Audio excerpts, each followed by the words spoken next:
ويصرح. سمعت عن نائب يخاطب رئيس الوزراء بتويتر: يا رئيس الوزراء ترى الوزير الفلاني عنده تجاوزات. يعني انا نعم استخدم التويتر بس مو كذي.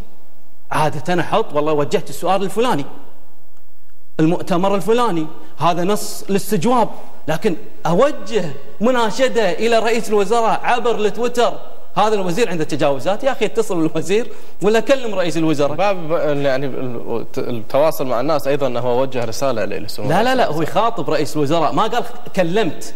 انا مره قلت، وهذه تحيه لوزير المواصلات وذكرتني بشغله.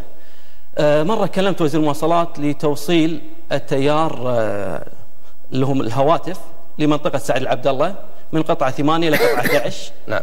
وهذا الكلام في شهر تقريبا 9/2013، وقال المناقصه راح تطلع بعد الشهر وبعد سنه تكون خالصه. الى الان ترى ماكو شيء. قلت بالتويتر: نعم خاطبت الوزير وكن له مشكورا وكل التقدير له انه راح يخلص هذا الشيء. هني انا خاطب الناس، بس الكلام اللي موجه من النائب الى رئيس الوزراء غير. ان ترى يا رئيس الوزراء وزيرك عنده خلل. يا اخي استجوبه، شو قد تكلم رئيس الوزراء؟ استجوبه. بس انا محمد في اسئله تويتر بس باخذ منها بعجاله. انزين، بالنسبه للتويتر اي سؤال انا كتاب مفتوح. اوكي انا جاهز. اي سؤال. أوكي. انا الاخ محمد خالد يقول لك اول شيء سأله سؤال: هل انت احد الموقعين على مقاطعه قناه الوطن؟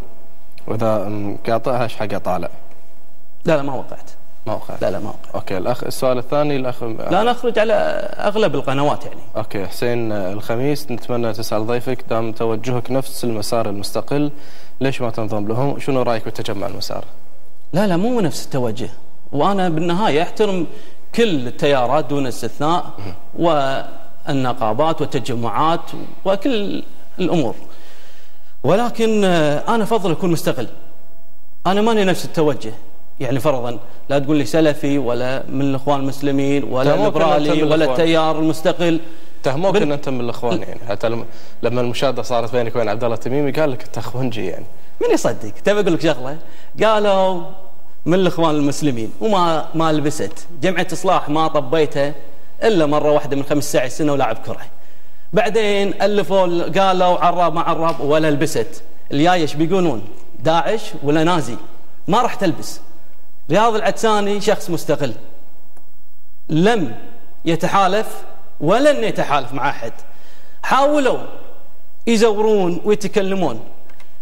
من ضمن الشغلات ما دام الموضوع على تويتر، سووا حسابات وهميه يحطون اسماء مستعاره بعوائل وقبائل بكل اطياف المجتمع، كلهم يتكلمون في نفس اللغه ونفس الصيغه. طبعا هذه مو حسابات وهميه، هذه بوتس، حسابات الكترونيه. اتكلم لمهاجمتي. اول ما اعلنت اني راح اطلع في القناه قام يالفون هذا الكلام.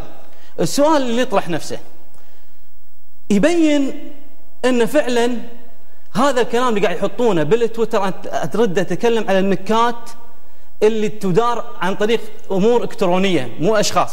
الاشخاص لهم احترامهم وتقديرهم وتقبل النقد نفس ما تقبل المدح واستفيد منهم. انا اتكلم على الحسابات تعتبر حسابات مزوره. نيلسون مانديلا شو يقول؟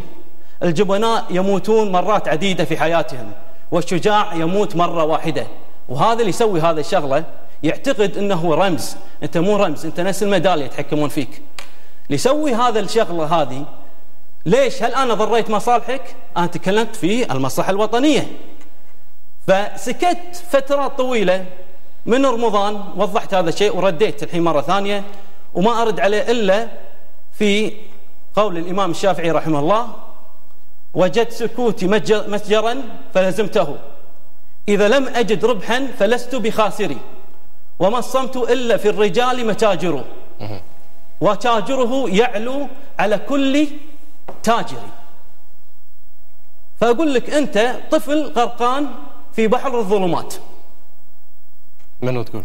الشخص اللي قاعد يسوي هالشيء ما هو الا طفل يغرق في بحر الظلمات. تعرفه ولا ما تعرفه؟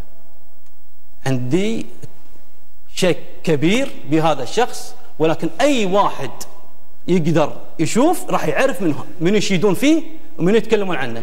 ما راح تهز شعره مني مهما تقول، فانا ان شاء الله ماشي مستقيم. بس منو هو؟ منو هو؟ هو يعرف نفسه. طفل غرقان في بحر الظلمات. واضحة كلمتي. هل من المنطق والعقل انك انت تسوي الحركات هذه تتوقع انك انت راح تشد الناس؟ واضحة منه. انا اقول دشوا وشوفوا من وراء هذا الشيء. لكن ارد على النقطة نفسها، مهما تطلع الاشاعات قالوا رتبت سويت حطيت، اعطوني بدليل واحد، ما في.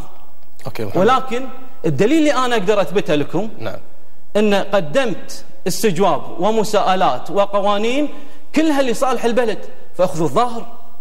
اليوم من يحكم في الباطن؟ انا راح اكمل وياك محمد، يعني بس في ايضا من تويتر، وايضا كان محور عندي السؤال. الاخ بدر النيدي يقول لك نبي راي الاخ رياض على كلمه رئيس المجلس في بدايه دور الانعقاد.